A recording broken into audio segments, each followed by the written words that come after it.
Oi pessoal, meu nome é Denise e hoje eu quero conversar com vocês a respeito da Epístola de Tito. Epístola foi uma carta que o apóstolo Paulo escreveu para Tito. Tito era um discípulo do apóstolo Paulo. E nessa carta que Paulo escreveu, esse livro de Tito, ele tem 3 capítulos e 46 versículos. Eu fiz aqui uma anotação de algumas coisas que contém esse livro, essa carta. Bom, então, a Epístola é um livro que trata da organização das igrejas, tem orientações para presbíteros, pastores e demais cristãos, contém uma das afirmações mais claras sobre a graça de Deus em todo o Novo Testamento, que está lá no capítulo 2, Tito 2, versículo 11, que eu vou ler. Vou colocar meu óculos aqui porque a letrinha da minha Bíblia é pequena. Então, está escrito em Tito, capítulo 2, eu vou ler o versículo 11 e 12. Porque a graça de Deus se há manifestado, trazendo salvação a todos os homens, ensinando-nos que, renunciando à impiedade e às concupiscências mundanas, vivamos neste presente século sóbria, justa e piamente. Vou ler só isso aqui, que é a parte que fala da graça de Deus. Continuando aqui, essa carta que o apóstolo Paulo escreveu para Tito, ele está ensinando Tito como ele deve agir para organizar a igreja, para ensinar a sã doutrina, para ter um bom ensino para a igreja subsistir. O que é subsistir? Continuar existindo. Mas eu quero falar para vocês que esse lugar aí que Tito foi levado para ser um pastor lá é a ilha de Creta. E tem uma parte que o apóstolo Paulo fala que esses moradores da ilha de Creta são pessoas, vou ler aqui para vocês no 1:12. Aliás, vou ler aqui a partir do versículo 10, tá? Tito, capítulo 1, versículo 10. Olha como que eram os moradores da ilha de Creta, os cretenses. Porque há muitos desordenados, faladores, vãos e enganadores, principalmente os da circuncisão, aos quais convém tapar a boca, homens que transtornam casas inteiras, ensinando que não convém por torpe ganância. Um deles, seu próprio profeta, disse: os cretenses são sempre mentirosos, bestas ruins e ventres preguiçosos. Então, eu vou ler até aqui. Aqui o apóstolo Paulo deu uma descrição para Tito sobre os moradores da ilha de Creta, que eram os cretenses. E ele aqui falou vários adjetivos que não eram muito bons, né, a respeito dessas pessoas. E no versículo 12 ele fala: um deles, seu próprio profeta, disse. Quem é esse homem que falou mal dos cretenses? Que falou que os cretenses eram mentirosos, bestas ruins e ventres preguiçosos.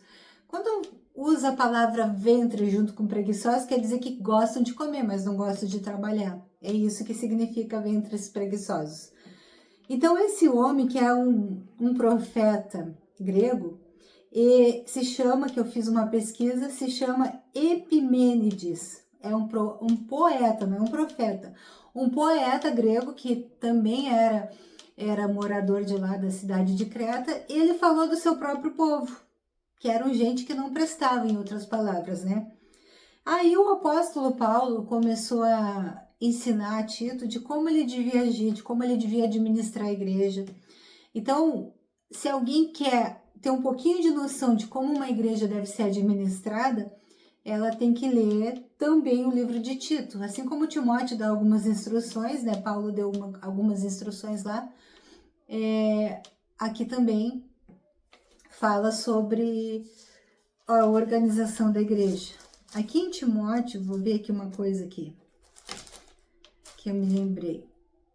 Aqui o Paulo também escreveu para Timóteo, quer ver? Aqui na primeira epístola de Timóteo, Paulo, apóstolo de Jesus Cristo, segundo o mandado de Deus, nosso Salvador, a Timóteo, a esperança nossa, a Timóteo, meu verdadeiro filho, tá? Então, assim, ó, Timóteo e Tito foi 2 provavelmente jovens, que Paulo estava ensinando, eles de como eles devem agir para administrar a igreja, para administrar pessoas e para eles mesmos serem pessoas com comportamento louvável para que possa ser admirado pelos outros. Que ele tinha que ter boas obras, porque uma pessoa que só fala para os outros fazer e não faz, ele não é uma pessoa que inspira confiança, ele não tem muito crédito, tá? Então aqui, ó, só porque eu não quero me prolongar muito, eu quero falar uma coisa para vocês a respeito dessa missão, tá? Eu anotei algumas coisas aqui, eu quero ler para vocês como que era mais ou menos esse negócio de pregar o evangelho naquela época, que assim como hoje também as coisas não são fáceis, as pessoas também não dão muito ouvidos, né, para aquilo que está sendo pregado. E eu quero ler só para vocês aqui, ó, sobre o trabalho de Tito. O trabalho de Tito, como o do apóstolo Paulo, era em grande parte perigoso, mal visto, difícil e cansativo, tá? Hoje já não é tão perigoso, pelo menos no Brasil, mas é mal visto e é cansativo, né? Tu querer ser um servo de Deus fiel e querer ensinar para as outras pessoas porque elas não estão interessadas em ouvir sobre a palavra de Deus. O número de pessoas capazes de suportar este fardo era pequeno, mas a igreja do primeiro século precisava dessas pessoas desesperadamente, né? Aquela época era muito difícil porque tinha que ter muita coragem para pregar o evangelho, sabendo que um monte de gente não queria seguir, não queria ouvir, não queria saber, sabe? Tipo assim, não te mexe na minha vida, não tô te perguntando se é certo ou errado o que eu tô falando, eu quero fazer a minha vontade. Mas Deus mandou os seus servos ir lá e dizer, não, vão lá que eu vou dar vitória para vocês, vocês vão ser xingados, vocês vão ser humilhados, mas eu estou mandando, então vai lá. E precisava ter muita coragem, sabe, para fazer isso. E Tito foi um desses homens, né, que aceitou esse desafio. Então, nem todo mundo conseguia abrir uma congregação e mantê-la naquele mundo hostil, mas Tito estava à altura do desafio. Os cristãos da ilha de Creta estavam sem líder e por isso sofriam. Falsos mestres estavam aproveitando-se da ausência da sã doutrina e, a julgar pelas exortações de Paulo, a harmonia e a moral da jovem congregação estavam abaladas. Então o apóstolo Paulo confiou a Tito a missão de ajudá-los a estabelecer seus líderes e a compensar suas outras deficiências. Uma coisa que eu acho assim bem bonita aqui nessa parte que eu tava vendo, que hoje em dia não é mais assim, sabe? Ele ensina para que os mais velhos dêem o exemplo. Vamos ver se é aqui onde eu tô. Aqui, é no capítulo 2. Versículo 2, capítulo 2, versículo 2. O que o apóstolo Paulo falou para o Tito ensinar lá na igreja. Os velhos que sejam sóbrios, graves, prudentes, sãos na fé, no amor e na paciência. As mulheres idosas, semelhantemente, que sejam sérias no seu viver, como convém a santas, não caluniadoras e não dadas a muito vinho e mestras no bem, para que ensine as mulheres mais novas a serem prudentes, a amarem seus maridos e a amarem seus filhos, a serem moderadas, castas, boas donas de casa, sujeitas a seu marido, a fim de que a palavra de Deus não seja blasfemada. Exorta semelhantemente os jovens a que sejam moderados. Em tudo, Paulo diz aqui para Tito ser um exemplo. Em tudo te dá, por exemplo, de boas obras na doutrina. Mostra incorrupção, gravidade, sinceridade, linguagem sã e irrepreensível, para que o adversário se envergonhe, não tendo nenhum mal que dizer de nós.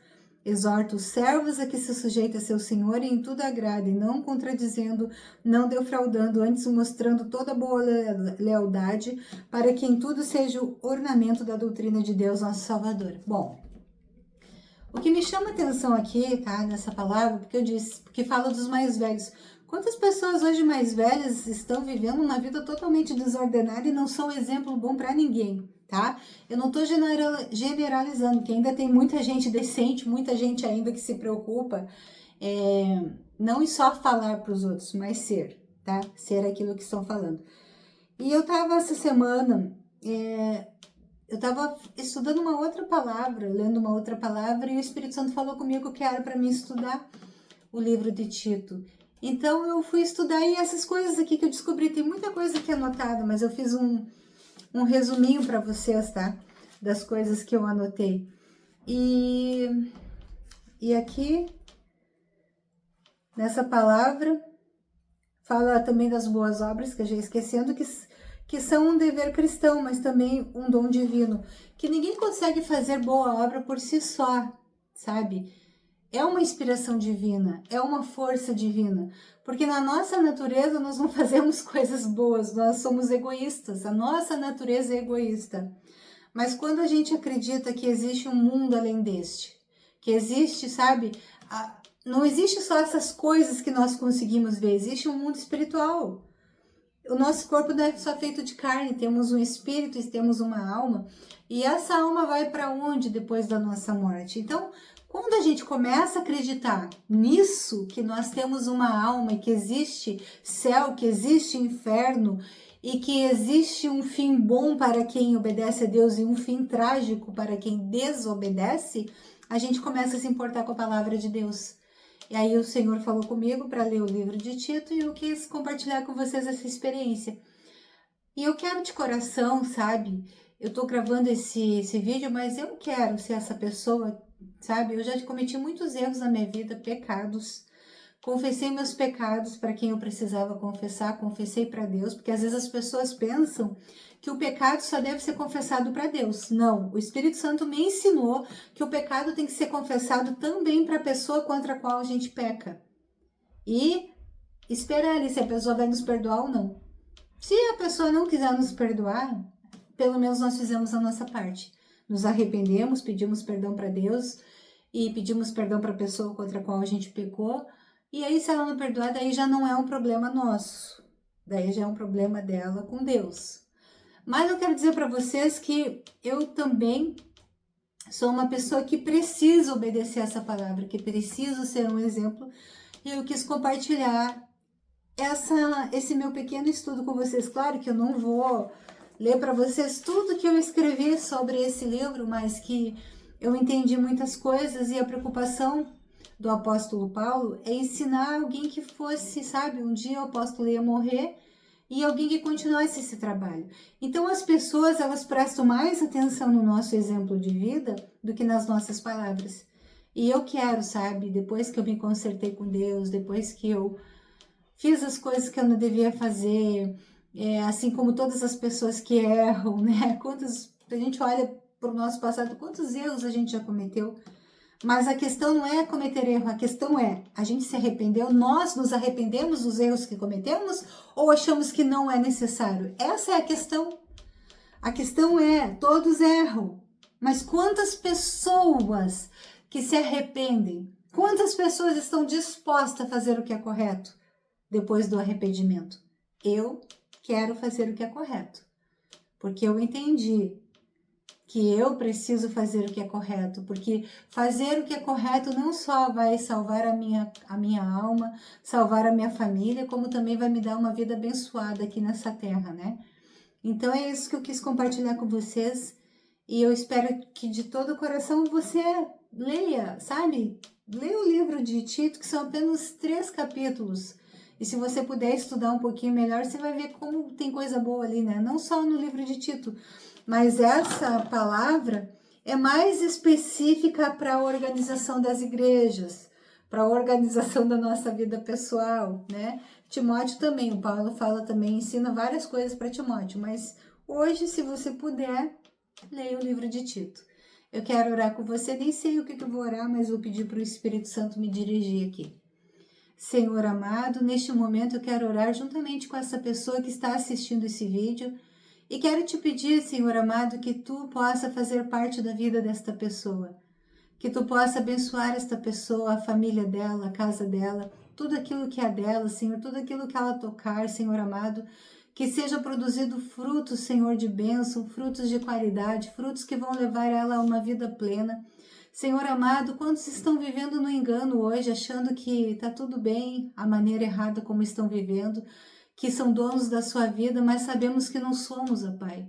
Porque se dependesse de nós, nós iríamos querer continuar vivendo, mas isso não está no nosso alcance. Eu não posso decidir não morrer, porque isso não existe, porque isso só está nas mãos de Deus. Eu não posso nem decidir não morrer e nem decidir o dia, a não ser, claro, Senhor, pessoas infelizes, perturbadas, que acham que tirando suas vidas vão acabar com sofrimento, mas estão enganadas. Então, Senhor, já que eu não tenho esse domínio, esse poder, essa autoridade, Senhor, de não morrer, eu te peço, Senhor, que essa vida que estamos vivendo seja uma vida abençoada, seja uma vida próspera, seja uma vida de bênção e seja uma vida, Senhor, não egoísta. Porque aqueles que vivem de maneira egoísta, Pai, estão prejudicando não apenas eles, mas muitas pessoas. Estão fazendo mal para muitas pessoas da maneira egoísta como estão vivendo. Então eu te peço, Senhor amado, que tu fale conosco no nosso dia a dia, que tu abra, Senhor, sabe, a nossa mente, o nosso coração, porque muitas vezes, Senhor, estamos, Senhor, com o nosso coração fechado, achando que não precisamos de ti, mas miserável é o homem, cego, nu é o homem, Senhor, e surdo, que acha que não precisa de ti, porque esse é o que mais precisa de ti. Quando alguém pensa que não precisa de Deus, é porque ele precisa desesperadamente de ti. E eu venho te pedir que tu tenha misericórdia desta vida, Senhor. Esta vida que precisa desesperadamente de ti, mas não sabe. Entra nessa casa, entra nessa vida, Senhor. Faz morada nesse lugar. E todo mal que está dentro dessa casa, todo mal que está destruindo essa vida e essa família, caia por terra agora, em nome de Jesus. Amém. Queridos, se Deus quiser, até o próximo vídeo. Um beijo para vocês.